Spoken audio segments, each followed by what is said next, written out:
ये बात सुन के बहुत दुख हुआ, क्योंकि एक महिला खिलाड़ी हो के वो महिला खिलाड़ियों की नहीं सुन रहे हैं। हम बचपन से उनको फॉलो करते आए हैं, कहीं ना कहीं उनसे इंस्पायर्ड भी हुए हैं कि उन्होंने देश के लिए इतना अच्छा किया है और हमें उनसे प्रेरणा भी मिली है। लेकिन एक महिला हो के अगर वो ये बात बोल सकते हैं ना, तो मतलब कहाँ डिसिप्लिन कर दिया। हम तो शांति से यहाँ बैठे हैं और हम बैठते भी नहीं यहाँ अगर हमारी सुनवाई हो जाती तो। 3 महीने वेट करने के बाद भी सुनवाई नहीं हुई, इसीलिए हमें ये मजबूरन करना पड़ रहा है। आप क्या कहना चाहेंगे स्टेटमेंट पे, इस कमेंट पे?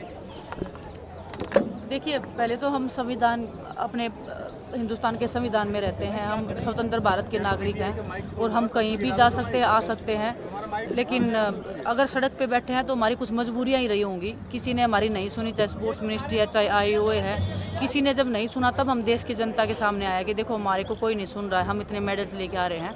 और PT उषा जी का ऐसे बोलना, जिनको हम खुद इतना बड़ा आइकॉन मानते थे, PT उषा जी, मिल्खा सिंह, इनको हम कि अरे मतलब खिलाड़ी हो तो ऐसे हो, देश जाने तो ऐसे जाने। उनका ऐसे बोलना, महिलाओं के प्रति बिल्कुल भी सेंसिटिव नहीं होना। और रही PT उषा मैम की बात, मैंने उनको पर्सनली फ़ोन भी किया था कि मैं अपना दर्द साझा कर सकूँ कि मैम देखो ऐसे ऐसे बात है, लेकिन उन्होंने फ़ोन भी पिक नहीं किया। तो अभी उनका ऐसा बोलना, 3 महीने से हम वेट कर रहे हैं, सब्र का जब इम्तिहान ख़त्म हो गया, 3 महीने से क्या हमें न्याय नहीं मिला। अगर PT उषा मैम के साथ कुछ ऐसा हुआ होता तो क्या वो इतना लंबा वेट कर लेते? उनको खुद से पूछना चाहिए, शायद उनकी आत्मा से कुछ जवाब निकले। और हमें नहीं पता वो उनके ही जुबान है या उनके ऊपर भी कोई प्रेशर ही है बोलने का, क्योंकि पर वो रही। और वो जब IOA में खुद प्रेसिडेंट हैं, वो जब खुद मीडिया के सामने आके रो रही हैं कि मेरी एकेडमी को तोड़ा जा रहा है, जब वो खुद के साथ ही न्याय नहीं कर सकते हैं तो हम क्या उम्मीद करें उनसे? तब वो क्यों देश की जनता के सामने आए थे? वो भी तो देश की जनता के सामने आए थे। वो क्यों नहीं स्पोर्ट्स मिनिस्ट्री में गए? क्यों नहीं वो प्रधानमंत्री जी के पास गए कि सर मेरे साथ ऐसे ऐसे हो रहा है? जब वो खुद IOA की प्रेसिडेंट होने के बाद में, राज्यसभा के सांसद होने के नाते, वो इतनी बड़ी चैंपियन एथलीट होने के नाते भी वो मीडिया के सामने रो रही थी। हमारा अंदर से रो रहा था उस दिन की इतने बड़े एथलीट के साथ भी क्या हो रहा है, ये क्या हो रहा है देश में। हमारे अंदर से हम खुद लोग पर्सनली फ़ोन कर करके कि प्लीज़ उनसे हाल चाल पूछो कि मैम सब कुछ ठीक है या नहीं है। उन्होंने एक बार भी क्या, उनके मन के अंदर ऐसा नहीं आया कि हम भी उनसे पूछें? तो दुख होता है ऐसे, मतलब कोई जब इतना बड़ा खिलाड़ी कोई दूसरे खिलाड़ी का दर्द नहीं समझता है। और बस क्या बोले, देश का दुर्भाग्य ही चल रहा है, ये बहुत ही बड़ा दुर्भाग्य है। भविष्य हमारा अंधकार में चल रहा है। देखिए, काफ़ी दुख होता है ऐसी बातें जब PT उषा मैडम ने बोला है, क्योंकि वो खुद एक महिला हैं और उसके बावजूद IOA के अध्यक्ष भी हैं और राज्यसभा सांसद भी। अभी विनेश ने बताया कि उनकी खुद की जब एकेडमी को तोड़ा जा रहा था, क्योंकि मैंने आपके माध्यम से ही पता चला कि वो बोल रहे कि देश की जो गरिमा उस पर दाग लग रहे हैं, ऐसे रोड पे बैठे हैं। हमने 3 महीने वेट किया है, हमने सारी चीज़ें कमेटी के सामने बोली। हम उनके पास गए हैं, वो बोल रहे ना हमारे पास आते। 3 महीने पहले हम उन्हीं के पास गए थे, लेकिन हमारे साथ न्याय नहीं हुआ। हमने मजबूरन यहाँ आना पड़ा, क्योंकि 3 महीने में क्या किया, उनके सोर्सेज चल रहे हैं हर जगह तो कि भाई सोर्सेज ये बोल रहे खिलाड़ियों ने कुछ नहीं बताया, ये तो निर्दोष है। वो दोबारा से फेडरेशन को रन कर रहे हैं। वो अपने जहाँ पे खिलाड़ियों ने बोला कि भाई हमें जान से मारवा देगा, उसका भी डर है, लेकिन वो नंदनी में अपना चैंपियनशिप करवा रहे हैं। जब आई वो कुछ नहीं बोल रहा। जो उनके फेडरेशन के जो सेक्रेटरी थे तोमर जी, उनको सस्पेंड कर रखा, वो मेडल सेरेमनी कर रहे हैं लड़कियों की, तब कुछ नहीं बोला जा रहा। अगर खिलाड़ी अपने हक की आवाज़ उठा रहे तो उनको अनडिसिप्लिन बोला जा रहा है। खिलाड़ियों को तो हमेशा डिसिप्लिन ही सिखाया जाता है, ना कि अनडिसिप्लिन। और मैडम खुद जब ट्वीट कर रही थी तब देश की इज्जत पे कोई बात नहीं आ रही थी। वो भी तो चुपचाप जाके मिल सकती थी। आपके पास तो पावर है, राज्यसभा से आप सांसद भी हैं, आयोग के अध्यक्ष भी हैं, आपके पास तो पावर है। हमारे पास तो कोई पावर भी नहीं है। हम किसको जाके बताएं सीधा? हमारे तो कोई फ़ोन भी नहीं उठाता कि हम फ़ोन करके एक आदमी को तो बता सकते हैं। खेल मंत्री जी बोल रहे कि हमने 12 घंटे खिलाड़ियों से बात की। एक बार आप खेल मंत्री जी से पूछिए, आप कितनी देर बैठे थे खिलाड़ियों के बीच में? 2-4 मिनट खिलाड़ियों के बीच में बैठे थे। उनके अधिकारी मध्यस्थता कर रहे थे खिलाड़ियों के साथ। बजरंग, मेरा यही सवाल है कि अनुराग ठाकुर की पहली प्रतिक्रिया आई है 5 दिनों में। उन्होंने कहा है कि हम खिलाड़ियों से लगातार बातचीत कर रहे थे। हमारे से कोई बात नहीं हुई। हमारे जब हम उधर से उठ के आए तो उसके बाद अनुराग जी को मैंने खुद कॉल किया, उसके बाद हमारी कोई बातचीत नहीं हुई। और वो बोल रहे हैं कि हमने उनके बोलने से बबीता जी को ऐड किया है।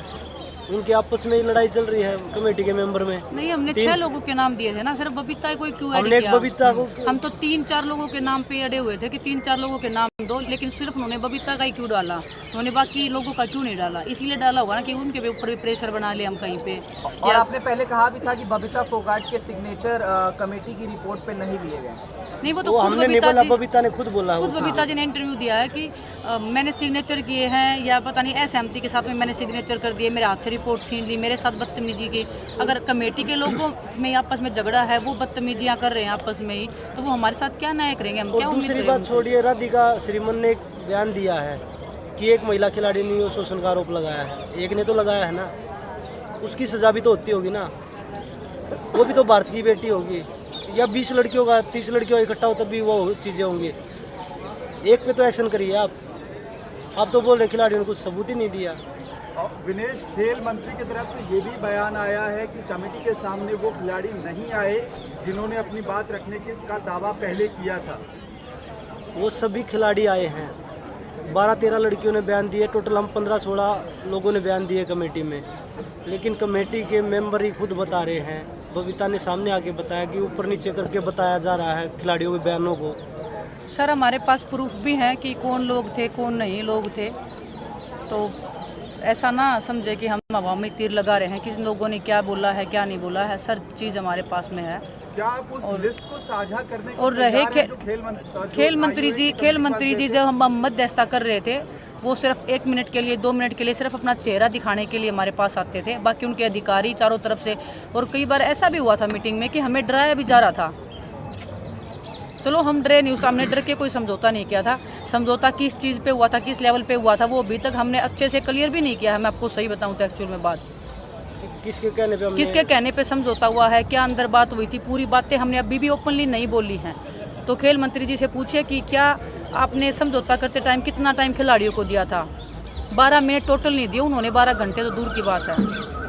फ़ोन कॉल बजरंग ने किए, मैंने फ़ोन कॉल किए। क्या कमेटी बनने के बाद कोई उनकी जिम्मेदारी नहीं है? कोई खिलाड़ी फ़ोन करे तो उनके अधिकारी फ़ोन उठा के बोले सर बिजी हैं सर। क्या सर 1 महीने तक बिजी थे या 3 महीने तक ही बिजी चल रहे थे?